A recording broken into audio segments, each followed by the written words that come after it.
Morning all, welcome back to the channel.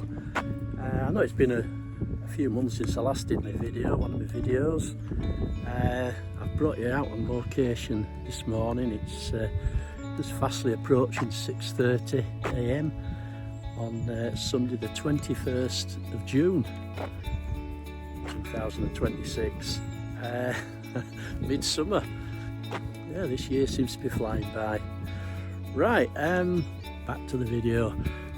I've brought you to out on location. I'm just on the border between Halifax and Queensbury. A bit of a tale, well, quite a few tales actually with this area. I'll just show you where we are. Yep, Queensbury Road, Halifax Road on the border.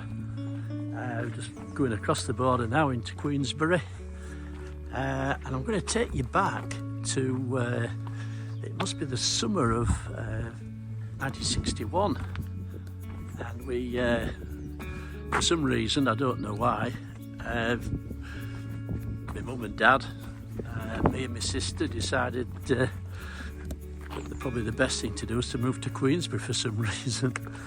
Which was a bit odd because my dad worked at Dean Clough down in Bothtown, and we've moved further away, so it was a bit of a trek really for my dad. And I'll just as we go along. Now summer quickly turned to winter, and winters are quite bad up here in Queensbury. It's quite well known for its harsh winters.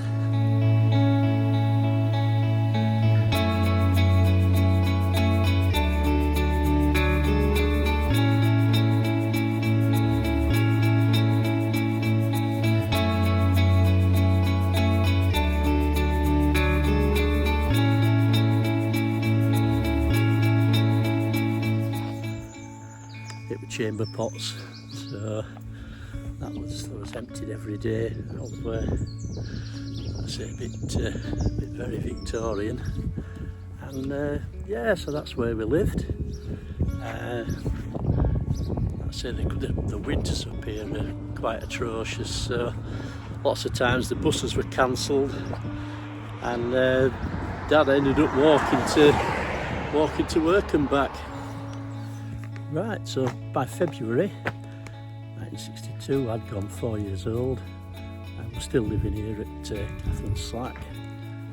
And Mum and Dad got me in at Amberthorne School, and I can remember we'd leave home, just crossing the road, and Mum would stick me on the bus. The bus stop there. Stuck me on the bus. It was the old route number 40 Halifax Corporation bus. It's the green, cream and orange bus. They called them rhubarb and custard because that was the same, like the colour of the buses. So yeah, 4-year-old, stuck on the bus and sent to school. It just seems a bit odd now looking back at that age, 4-year-old, you know, stuck on a bus and sent off to school. It's unbelievable now when you look back. It'd be totally unthinkable now. I don't think there'd be many kids travelling to school by themselves on a bus. So yeah, that was me at age 4.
Right, so that bit of footage there was the bus route that we took, or that I took to school. I get off the bus at the bus stop there, and behind me there is what was Amblerthorne Infant School. There was a school crossing here. I think the Lollipop Man or Lollipop Lady saw me across, and then the end of school I was put back on the bus, and Mum would be waiting for me at the other side.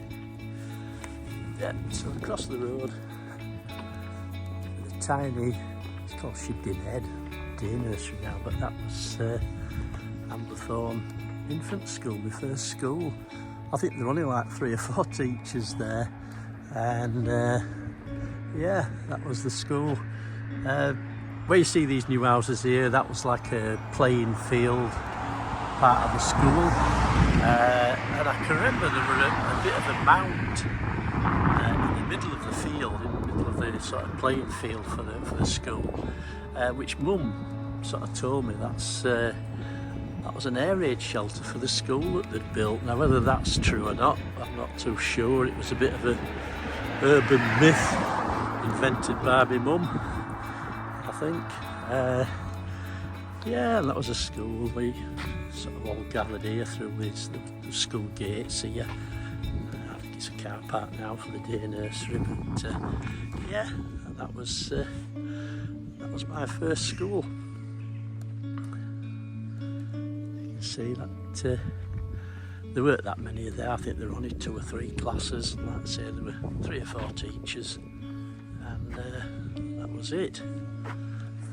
The first introduction to education, or the first time I was actually institutionalised from the age of 4.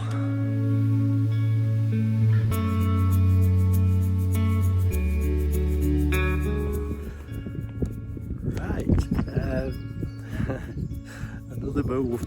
By summer 62,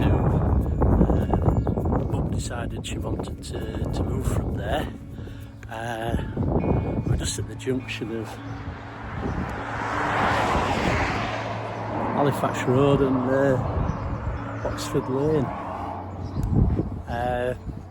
So yeah, she decided to move. And when you count how many houses we'd lived in by this time, that's Oxford Lane now, off Halifax Road. So I was born up at Pewell Hill, top of Swales Moor. Then they moved down to Canterbury Crescent at Boothtown, and then we moved up to Catherine Slack. And like I say, by 1962, about the summer of 62, we moved again, and I'll show you where we ended up living. We're still in Queensbury, so yeah, up Oxford Lane. Now from memory, I think that was the police house, one of the police houses at Queensbury. It does look very police housey-ish, and they've done a lot of building around here since. These Lady Smith Road, that was obviously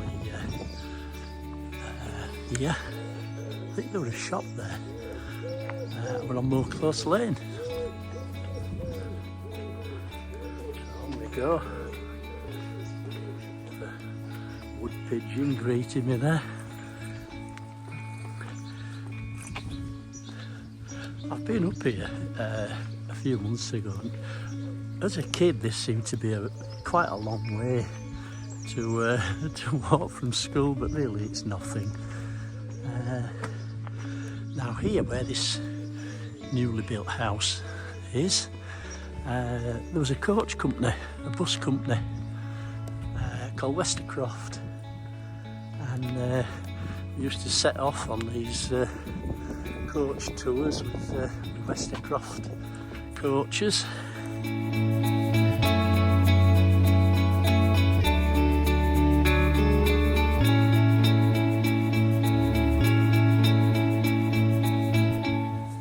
to end up going on like magical mystery tours. We ended up going to up to Grassington or one of the abbeys up in North Yorkshire. Always ending up at a fish shop and having a collection for the bus driver. That's where we've been. Yep, down the road there, more close lane. And I can remember these houses on the behind me there, and these little ones here, these little cottages, they were here.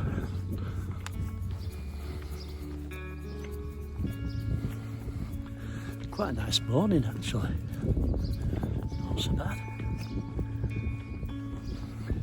My memories of Queensbury, I can't remember the sunny days. I can only remember the bloody cold, wet winter ones with snow, obviously. And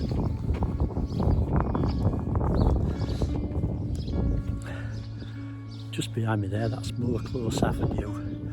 That's going to feature in another video that I'm going to be doing, because that's where my Nana and Grandad Ellsworth lived. Yeah, so on we go.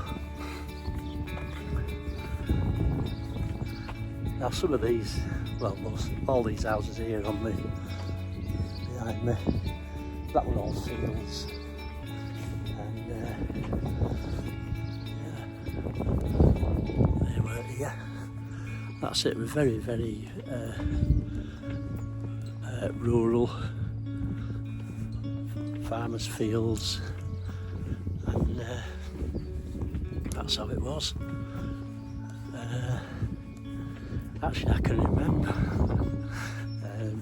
sometimes when I walked home from school down at Amblerthorne, I'd be walking up the hill, and the old farmer used to pull up in his tractor, Harold Webster, and he used to sit on the mudguard and get a lift home, which is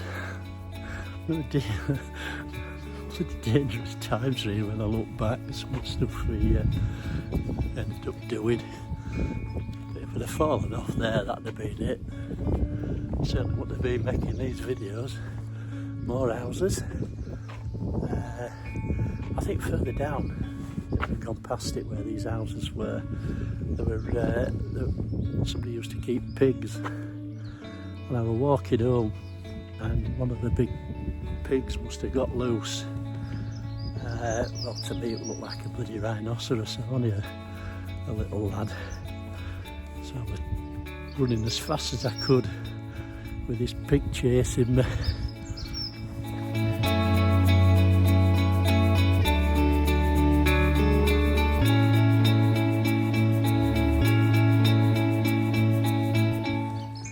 Yeah, like I said, all these houses here, this were all fields, and then I think there must have been in the 70s, 80s that it cracked on. The farmers' fields were sold, and quite a lot of these houses were built. There's a massive load of house building. Right, we're just coming up to Moor Close Farm.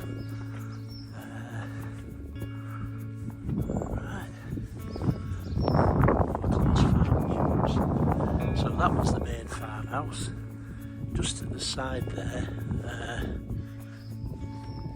just to the side of that extension, there were outside toilets, and they were emptied, I think, every Thursday, every Wednesday. The truck would turn up and empty the toilets, and I think that was, they've had something built on there, but that was Moor Close Farm Cottage. Lived next door to the barn, and that was the barn. You can see with the arches, and I say all these were fields. These were our play area. Used to make dens and stuff. But,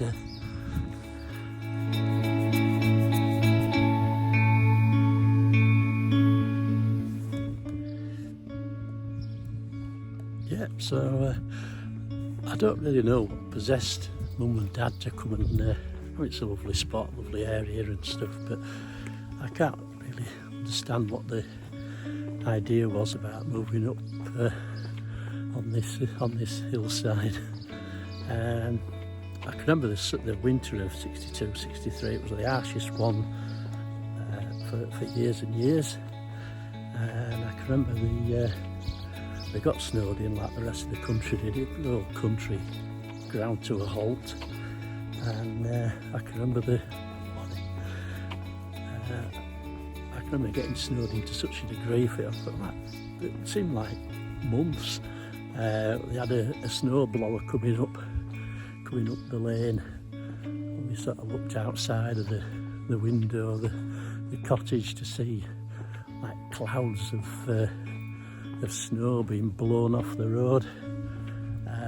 But I don't know how my dad, like I said before, I don't know how my dad coped.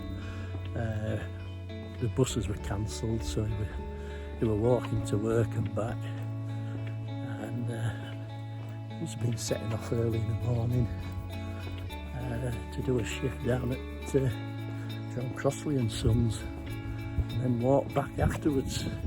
Never had a car. I think he did a bit of driving in the army, and he said it weren't for him. So as a family, we never had a car.